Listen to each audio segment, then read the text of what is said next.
punya mahasiswa KIP, masa juga mau disawer-sawer? Oh, itu zolim lah. Ada potongan 1 sen pun. Wah, diharamkan. Diharamkan loh untuk membuatkan skripsi mahasiswa.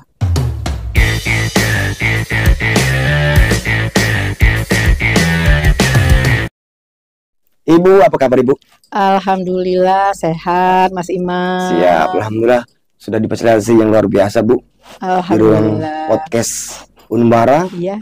Mungkin satu-satunya di Oku yang punya podcast. Ya, lengkap. Lengkap, Bu. Itu berkat Ibu kan? Sama-sama lah semua. Ya. Gak bisa hanya rektor saja. Ya, Ibu ya. Diresmikan oleh Bapak Gubernur dulu. Ini, Bu. Iya. Waktu zamannya Herman dulu, waktu kita acara HUT Oku ya. HUT Oku sekaligus Dies Natalis, kita mendirikan ini fasilitas ini sama Unbara TV. Beliau sempat juga ya di Unbara TV podcast sebentar. Tahun berapa ya? Lupa Bayu. Waktu masih COVID. Jadi podcast ini, Bu, beliau Pak Gubernur. Iya, sama Unbara TV. Wow. Luar biasa nih. Kebetulan kita ada kegiatan dibarengkan waktu kan hampir sama kan di bulan Juli itu Dies Natalis Unbara kan Juli. HUT Oku juga kalau nggak salah waktu itu Juli bulan juga Juli, ya. Juli, ya. Jadi ada kegiatan di auditorium itu kita Bapak Gubernur menyempatkan untuk meresmikan fasilitas. Ibu, ini kan kalau nggak salah lagi periode baru, Bu ya? Ya. Untuk gelombang berapa, Bu? Gelombang 1. Gelombang 1. Udah gelombang 1 udah mau masuk ke gelombang kedua. Berapa kuota yang diterima tahun ini, Bu? Kalau targetnya sih 1.000 ya. Yang tercapai? Ya kan kita ada periodisasi ya. Jadi ini periode pertama, gelombang pertama udah kayaknya kemarin saya dapat laporan udah mau 200. Nanti dibuka gelombang kedua, ketiga. Kalau perbandingan dengan tahun kemarin juga sudah sampai 900 lebih juga. Yang daftar? Iya, sampai keterimanya, sampai terakhir. Sama ini juga, sama mahasiswa KIP. Itu berapa prodi, Bu, di Unbara ini, Bu? Untuk S1-nya 15 prodi, S2 3 prodi. Jadi 18 prodi ditambah 1 ini yang mau launching juga. Profesi guru. Profesi guru itu alhamdulillah kita dapat revitalisasi ya dari dari pemerintah. Jadi sampai ke proses pendiriannya itu difasilitasi oleh kementerian. Kalau dari 15 prodi itu, Bu ya, itu yang favorit apa itu, Bu? Kalau saat ini sih, kalau yang masih dari awal jujur saja kalau yang masih tetap stagnan tuh manajemen. Tetapi dengan perkembangannya kan digitalisasi itu informatika. Kenapa, Bu? Yang menyesuaikan dengan zaman lah. Oh gitu, Bu ya. Peminatnya kan gitu. Ngikuti zaman, Bu. Ngikuti zaman. Seperti ini, Bu ya? Digitalisasi kan peminat ke komputer itu kan sekarang memang lagi tren. Tren, Bu ya. Termasuk salah satu ini, Bu ya. Ya, ini fasilitas dari prodi komunikasi. Lab praktikumnya ini. Jadi praktik di sini mahasiswa, Bu ya. Iya. Kalau lihat di ini ya, di YouTube kita ya. YouTube kita tuh kan mahasiswa kan sering mewawancari siapa, yaitu baik Unbara TV maupun podcast. Jumlah mahasiswa berapa di Patriot ini, Bu, di Unbara? Hampir 4.000 keseluruhan. 4.000 ya, banyak. Mendekati lah 4.000. Dari S1 dan S2, Bu? Iya. Ini KIP. KIP ini berapa banyak yang dapat, Bu? Kalau untuk tahun ini kita belum dapat info ya, karena itu kan dari pusat. Kementerian, Bu ya. Dari pusat, jadi kalau tahun kemarin berapa ya? Ada 1.000, Bu? Oh enggak loh. Enggak. Oh enggak. 100 aja nggak nyampe. Kalau total deh? Enggak, 100 aja nggak nyampe kalau namanya. Karena memang itu ada kuotanya dan kita patut bersyukur ya karena perguruan tinggi lain tuh kadang malah ada dapat 4 gitu ya, 10 kuotanya. Nah kita ya lumayan lah. Ratusan, Bu ya. Kalau yang sebelumnya memang 100 lebih. Kalau yang tahun ini kan 80 berapa kalau nggak salah ya. Itu saya datanya. Nggak banyak berarti, Bu ya? Enggak. Makanya tapi peminatnya banyak. Makanya kita selektif ya. Jadi teman-teman juga mohon maklumnya gitu kalau kami agak selektif.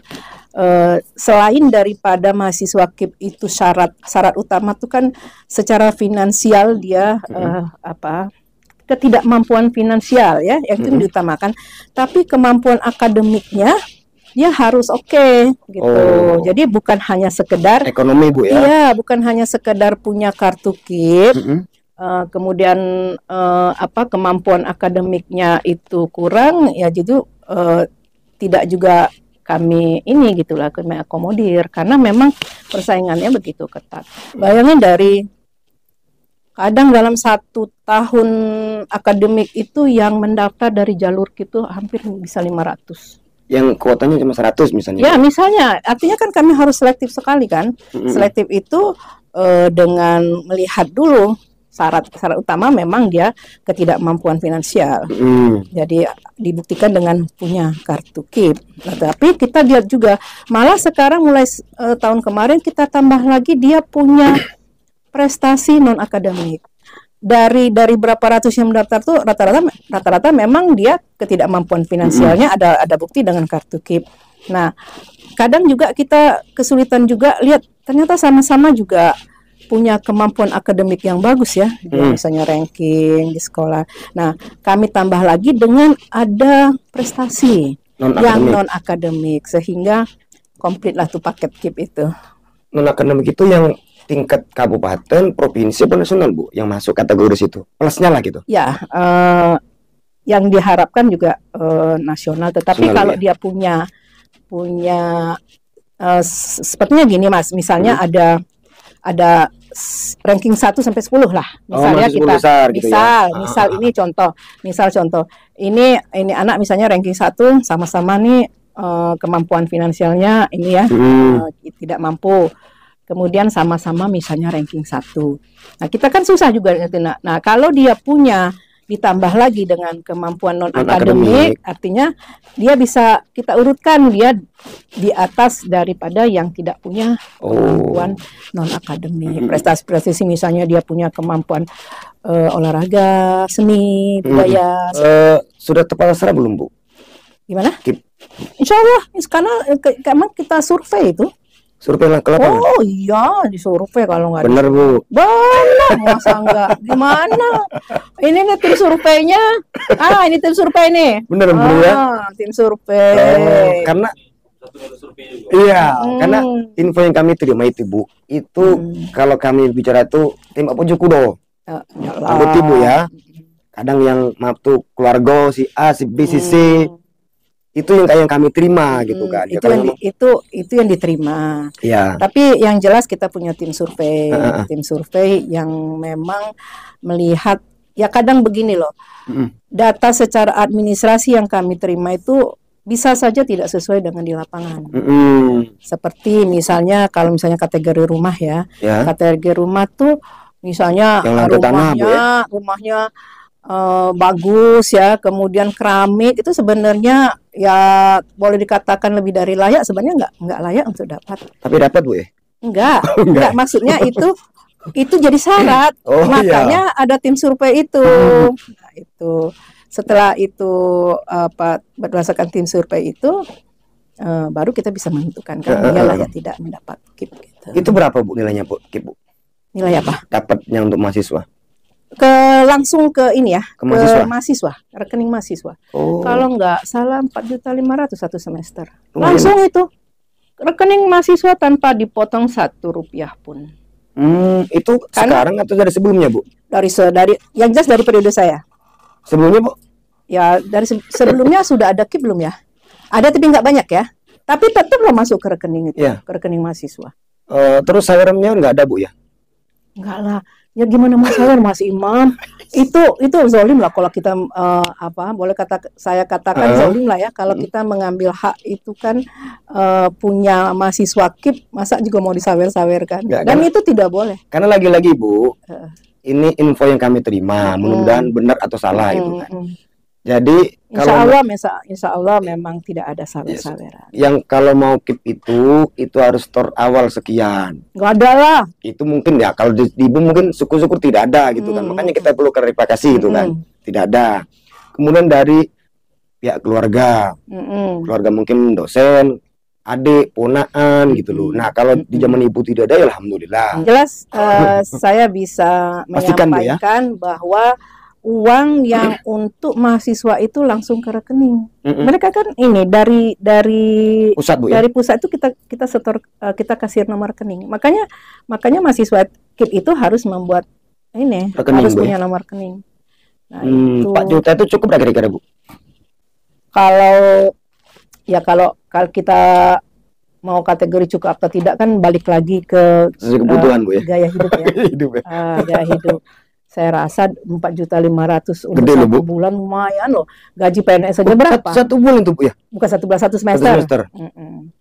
Iya kan bisa. Kalau dosen itu kan banyak yang harus kita itu kan kita harus bermanfaat, pengabdian ya.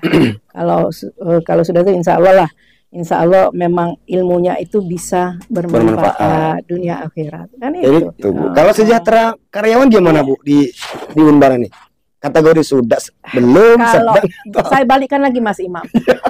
Perkara sejahtera itu kan masih dibalikan lagi. Ya. Kan kalau misalnya disampaikan, saya suka dengan teman-teman, dengan adik-adik. Kalau kita bilang belum sana, sejahtera soalnya sehat-sehat nih, gemuk-gemuk ya. Contohnya, ya toh, gemuk-gemuk. Artinya kan itu cerminan loh ya.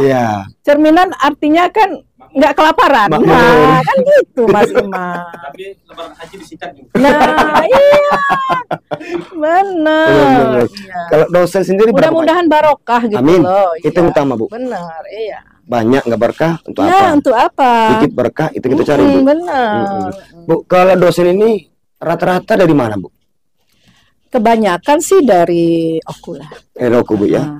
Nah, Alumni atau dosen terbang, dosen panggilan? kalau dulu gini, historisnya kan dari awal itu Unbara berdiri tahun 1999. 99. Ini artinya sudah yang ke-26 ya. Udah lama, 8 Juli nanti habis lebaran tuh ya. 8 Juli nanti Unbara itu usianya udah 26 tahun. Nah, historis pendirian Unbara itu pada saat di akhir masa jabatannya Bapak Kolonel Infanteri Amiruddin Ibrahim. Beliau pada saat itu sebagai bupati. Beliau tuh punya mimpi pada saat beliau tidak lagi menjadi bupati, pengen ada yang ditinggalkan. Ada tonggak sejarah yang ditinggalkan di dunia pendidikan. Nah, beliau kepengen ada universitas di Kabupaten Oku. Ini pada saat itu kan Oku masih 3 kabupaten. Ya, masih gabung induk. Nah, akhirnya dengan perjuangan beliau dan teman-teman juga dari pemerintah daerah, SK itu 8 Juli 99 diterimalah SK pendirian Universitas Batu Raja. Terus di tahun ulang tahun ini ada rencana kegiatan, Bu? Kalau yang sekarang setiap tentu ada, tetapi mungkin tidak terlalu besar, tidak terlalu yang gimana, beda yang kemarin kita yang 25 tahun kan seperempat abadnya ya. Jadi memang saya inginkan seperempat abadnya kemarin Unbara itu agak lebih kita gaungkan, ya, gaungkan karena sudah seperempat abad. Bukan karena efisiensi, Bu. Kalau Unbara ini gini, gimana, Bu? Unbara ini kan sumber pendapatan Unbara itu pure dari mahasiswa loh Mas. Jadi memang apa namanya adalah ya pendapatan lain itu tapi tidak signifikan, belum signifikan ya. Nah, jadi tergantung dari banyak sedikitnya mahasiswa. Jadi memang kita berupaya juga, makanya setiap tahun seluruh elemen paling tidak memang mempromosikan Unbara ini agar kita tetap survive ya. Emang pernah turun, Bu? Alhamdulillah, walaupun kemarin COVID ya, kita masih tidak pada banyak perguruan tinggi lain pada saat COVID Gunung Tikar ya? Ya banyak yang perguruan tinggi di Jawa situ banyak malah yang dosen dan tendiknya pada saat itu saya ada beberapa teman ya yang jadi pimpinan perguruan tinggi malah nggak gajian. Pada saat COVID kan kita ini ya ekonomi kita kan ambruk ajur. Betul. Nah, alhamdulillah minat mahasiswa ke Unbara itu stagnan. Untuk mahasiswa sini dari mana, Bu? Mahasiswa? Yang jelas dari Oku, 3 Oku tuh ya Oku. Selain dari Oku Raya? Lampung ya, apa namanya? Palembang? Ada. Ya misalnya ada yang keluarganya di sini, ada hubungan lah secara historis dia keluarga. Kemudian ada yang sini, Muara ini, gitu. Dari Banyuasin ada, Bu? Ada di Banyuasin. Saya Bu, jalan S2 aja. S2 tapi Bu. Calon S2 ya? Ayo kuliah di Unbara. Hah? Ya, kalau prop itu ngambil 2 S2 dulu, S3 dulu. Provokator. Kata Pak Munanya nunggu subsidi dulu, Bu. Ada mahasiswa baru S2-nya, Bu. Jadi ini dulu punya Pemda, Bu ya. Sekarang murni punya yayasan, Bu ya. Yayasan itu milik Pemda. publik. Sekarang publik ya, milik masyarakat. Yang jelas pendanaannya juga awal-awalnya pasti dari Pemda lah ya.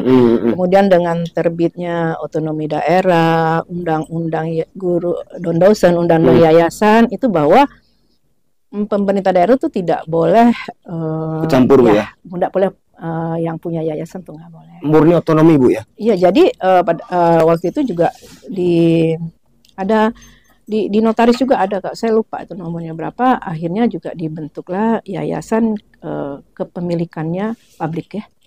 Itu atas nama siapa, Bu, yayasan ini, Bu? Ya, namanya publik. Semua berarti. Tapi kan ada pentolannya, Bu. Misalnya Ibu. Ya, ada pengurus. Kan ada pengurus yayasan itu. Namanya pengurus Yayasan Pendidikan Sebimbing Segunda.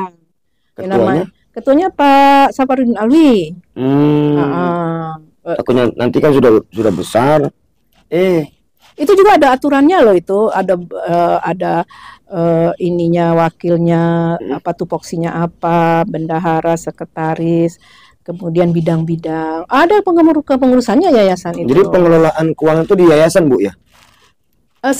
Modelnya gini, kalau pengelolaan keuangan itu kita berbasis by anggaran. By anggaran itu seperti ini.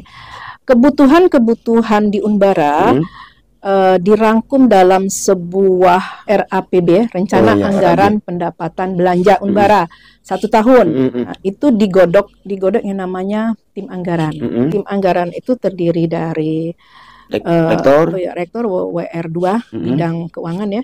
Kemudian WD2 itu wakil dekan 2 itu yang di fakultas sama keuangan. Nah, misalnya usulan dari bawah.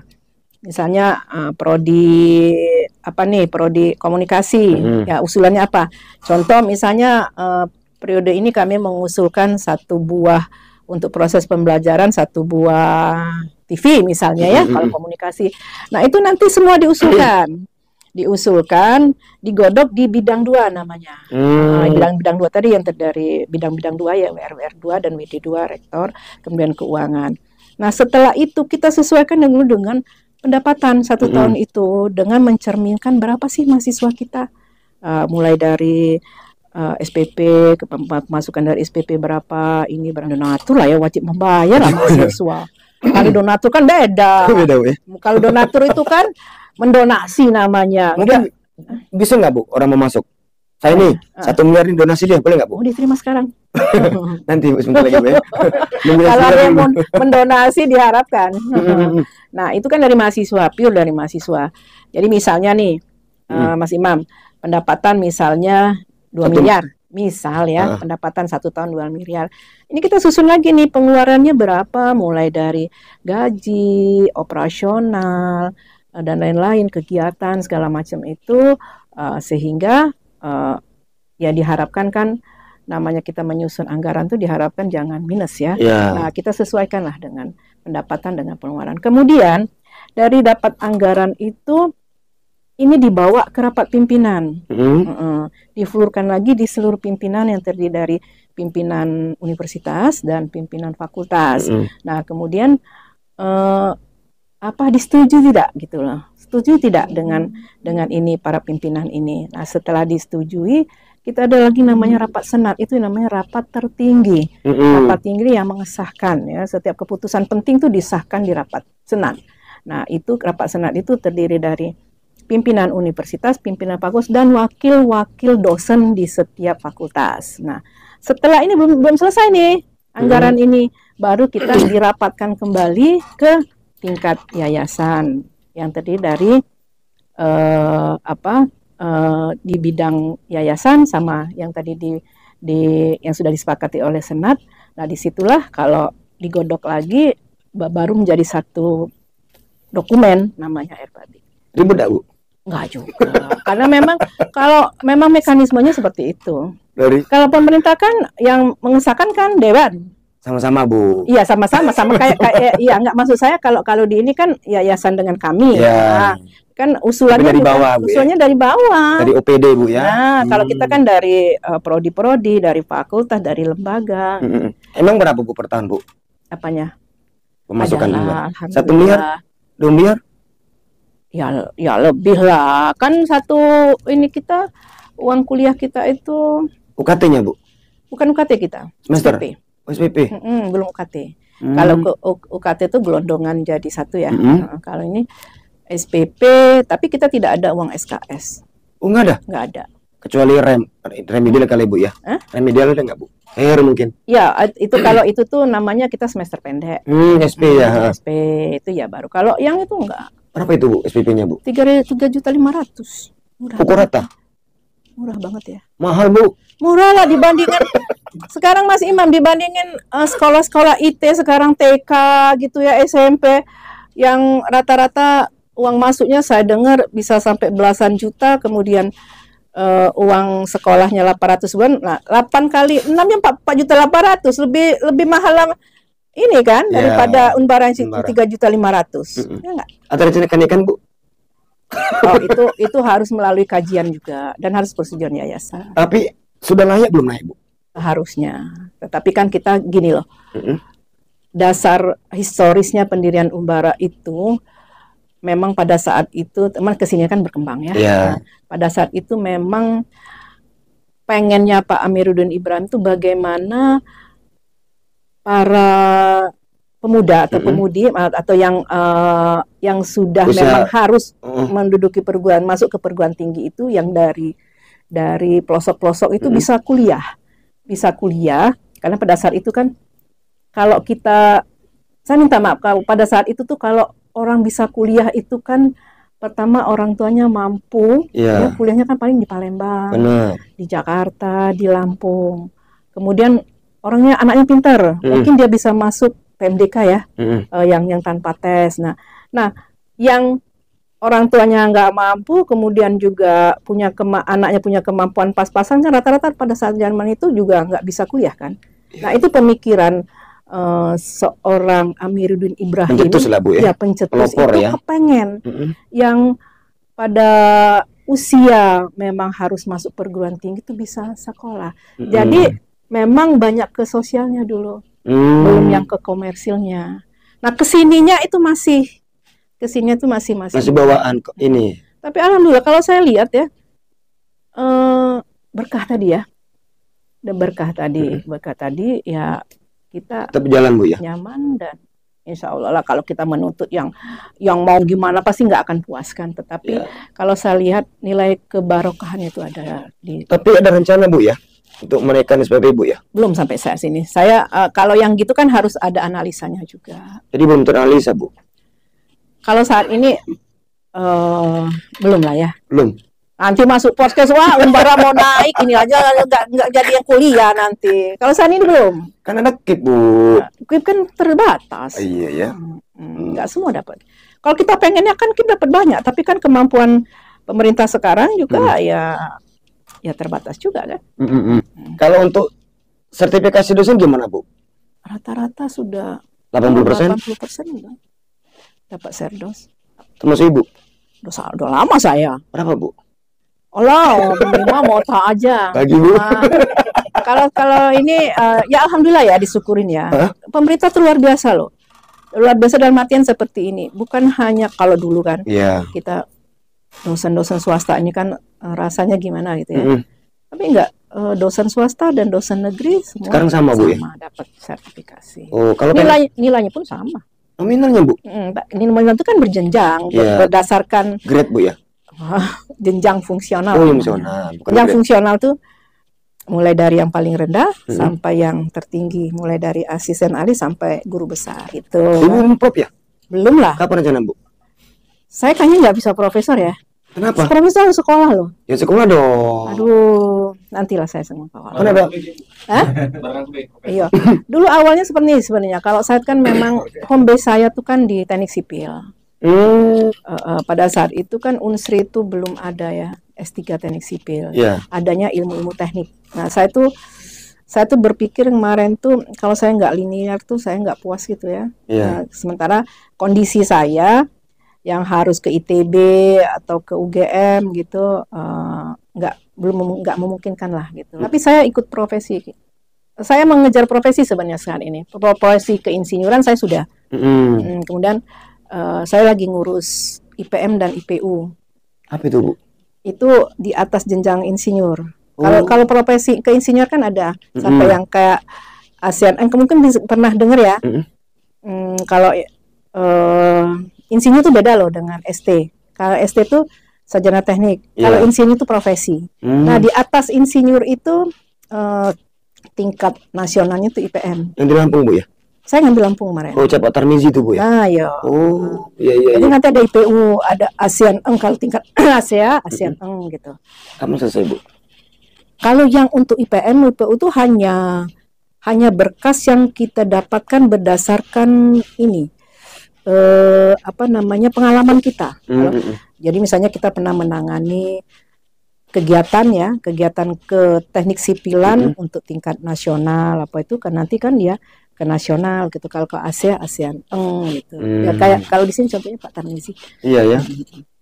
Yang berderet-deret. Berapa nih? ASEAN ada beliau. Berapa gelarnya itu?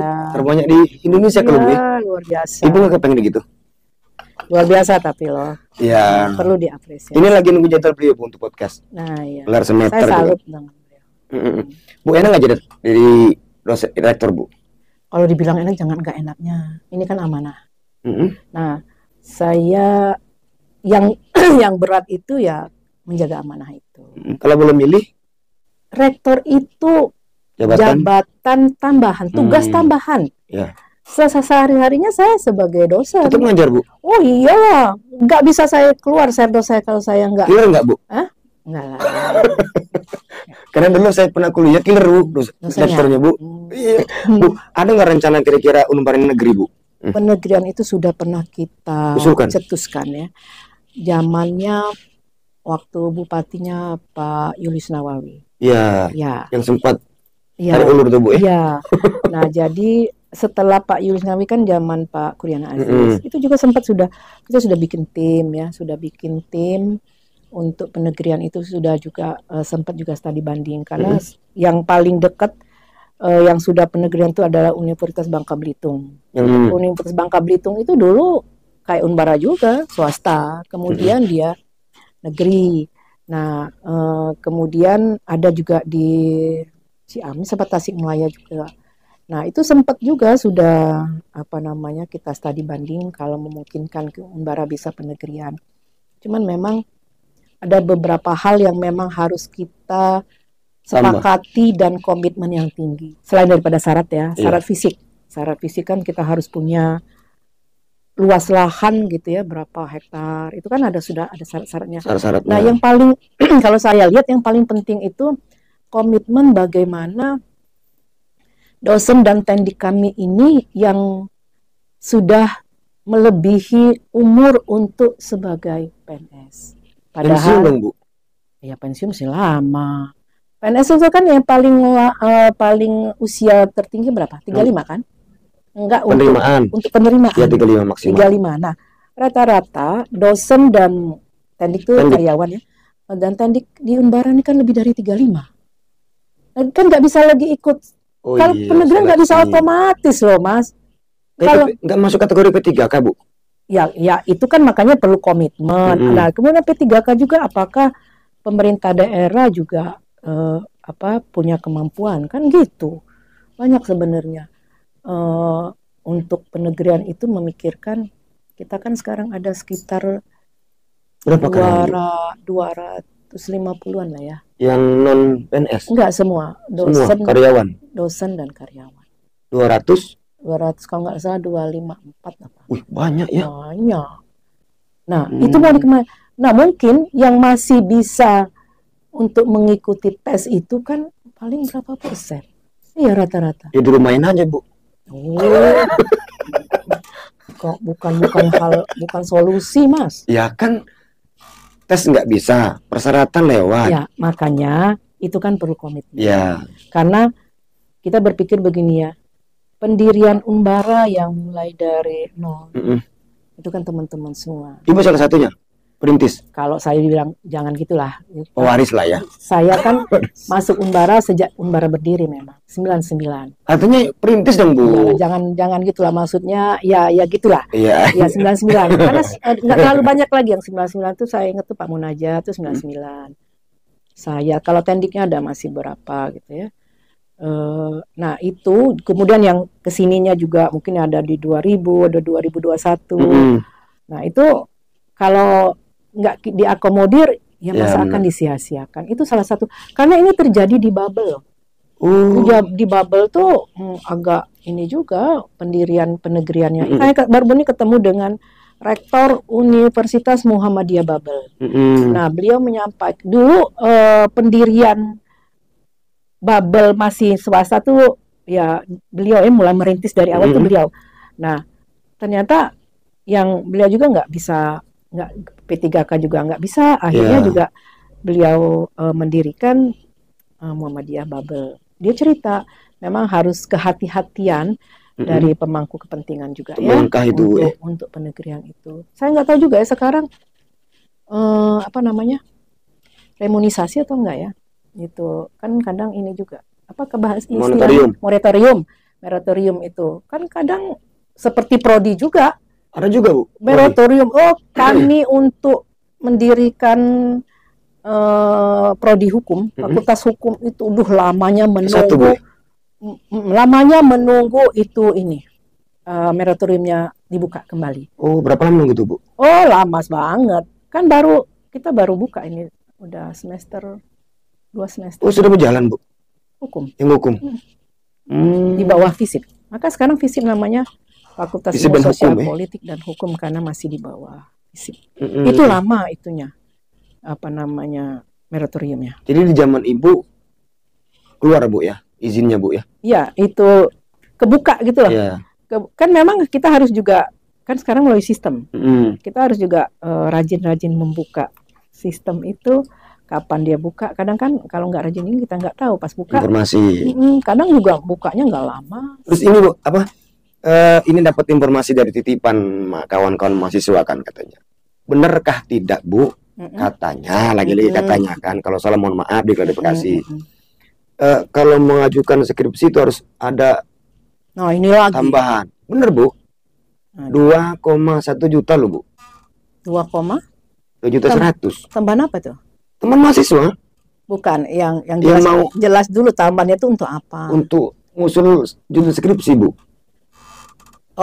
Untuk pembayaran skripsi. Bukan, Bu, usul judul. Kalau untuk yang memang bayar, kalau yang untuk namanya uang apa itu, Bu? Uang bimbingan ya. Bimbingan. Uang bimbingan dan ujian ya. 2.100.000 itu ya. Nah, iya memang bayar. Iya, tapi itu bayarnya kan ke lembaga. Bukan ke ini. Kemana? Jadi itu di ruang SPP, di luar SPP, Bu ya? Iya, di luar SPP. Resmi, Bu ya? Resmi dong. Nggak ada yang nggak resmi di Unbara ini. Ini benar, Bu ya? Ada memang uang bimbingan namanya. Uang itu digunakan untuk pendaftaran skripsi. Iya. Jadi setelah kita mendaftarkan itu kan itu ada bimbingan, nanti itu sama uang ujian. Sama cetak juga? Di luar cetak? Kalau cetak enggak lah. Kalau sekarang malah enggak. Kalau kami saya kan home base-nya di teknik. Udah enggak pakai cetak-cetak. Kan sudah pakai ini aja, paperless aja. Terus apa? Paling satu tuh yang ditaruhkan di perpus ya. Kalau dulu kan iya, fakultas, prodi, perpustakaan, kemudian yang bersangkutan, dosen pembimbing. Sekarang enggak lah. 5 dulu. Sekarang kan udah zamannya digitalisasi. Benar. Ngapain pakai paperless aja sekarang? Iya. Oke. Kirain bayar sekian untuk ini ya. Untuk dosen, enggak lah. Enggak mungkin lah, Mas. Nah, itu resmi. Resmi Bu ya. Ya. Itu kan uang ini skripsi ya. Skripsi itu untuk bimbingan dan ujian. Sampai selesai itu Bu ya. Kalau nggak selesai gimana? Kan ngajukan contoh nih saya Bu ya. Saya maju ke judul nih. Harus membayar 2.100.000. Kalau belum membayar katanya nggak diterima, benar Bu ya? Bukan nggak diterima. Itu maksud Bu. Gini loh, pembayaran itu kan nanti kan dapat SK. SK pembimbing. Nah, kan nanti dapat ya dosen pembimbing itu kan juga ini dia ada aturannya juga. Di mana-mana kan gitu. Saya nggak ada Bu. Oh, langsung mungkin karena UKT ya? Enggak, semester aja Bu. 350.000 Bu semester Bu. Zaman sekian. Kalau UKT memang nggak bayar Mas. Kalau UKT kan include semua apa-apa itu jadi satu. Makanya misalnya kalau UKT kan tinggi dia. Selama Ibu di kampus Unbar ini Bu, sudah berapa banyak mahasiswa yang di DO Bu? DO? Nggak banyak ya kita DO tuh. Malah sekarang ini kalau misalnya ya, kami tuh menekankan gini, kalau mahasiswa itu ngumpet ya istilahnya, ngumpet apa sih ya? Maksudnya gini loh, nggak ada kabar berita. Oh, bayaran hilang nggak. tanpa kabar.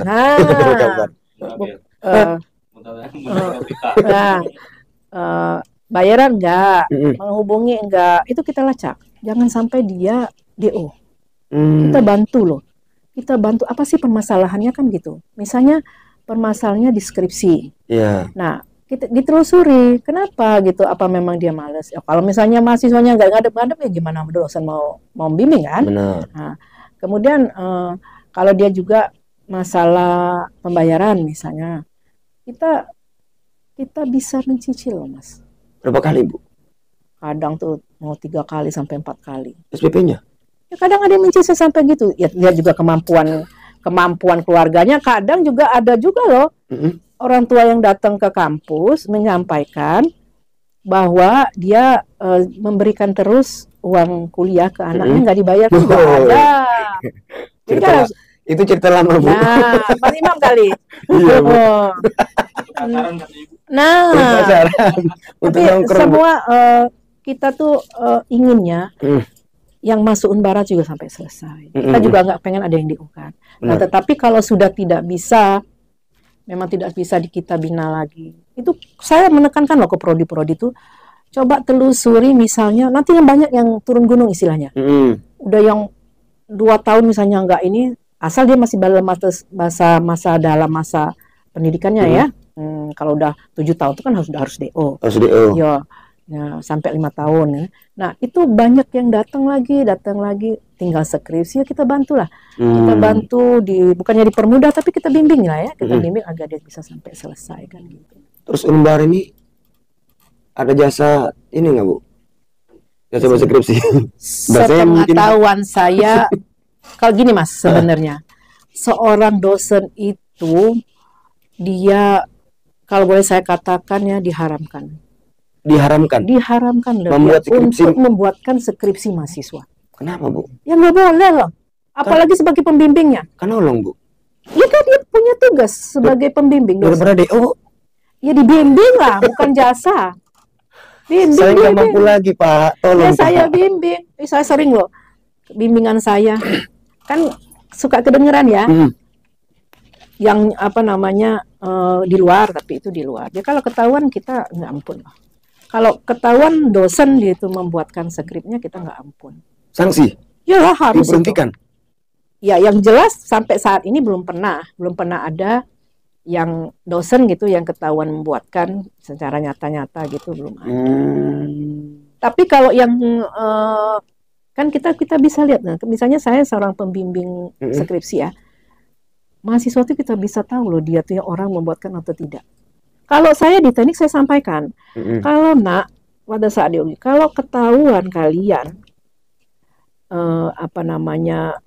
buat Ngupah ya. ngupah ya, ngupah ketahuan dan kamu sudah lulus skripsinya saya eliminir. Jadi takut ya. Wih, Eliminir dulu. Jadi kan mereka berusaha untuk mengerjakan dengan baik kan. kalau ketahuan. Iya, Kalau enggak aman, Bu. iya. kalau Panjang kalau doanya. tahu. Iya. Janganlah saya. Ngupah skripsi itu mahal loh. Berapa, Bu? Nggak Pasaran, Bu? tahu saya tuh kan Itu kan dari mahal, Bu. teman-teman tuh ya mahasiswa tuh. Oh Bu, katanya tadi berkatanya Iya, loh Mas. Oh Bu, katanya ini mahal Bu gitu tuh. Emang berapa saya bilang? Bisa antara 3 sampai 4 juta. Saya bilang, ya Allah nak, 3 sampai kamu makan nih Ibu bimbing, kamu belum tentu juga yang ngerjain benar. Bener loh Mas. Belum tentu juga yang joki ngerjain itu bener kan? Ngerjain skripsi. Tapi kan dalam, Bu. Benar dong. Iya, saya sampaikan tadi kalau ada dosen yang membuatkan skripsi mahasiswanya sendiri, aduh, Ya siap-siap, Bu ya. janganlah. Jangan, Bu. Pasti ada sanksi. Dulu pernah saya ditanya Pak Ketua Yayasan Pak Sapar, Lin itu harus benar-benar diawasi lah ya, ya, karena memang itu suatu kejahatan akademis. Oke, Ibu terima kasih banyak atas waktu dan kesempatannya. Terima kasih juga Mas Imam Sudah bisa podcast silaturahmi bersama aku satu. Jangan lupa ditonton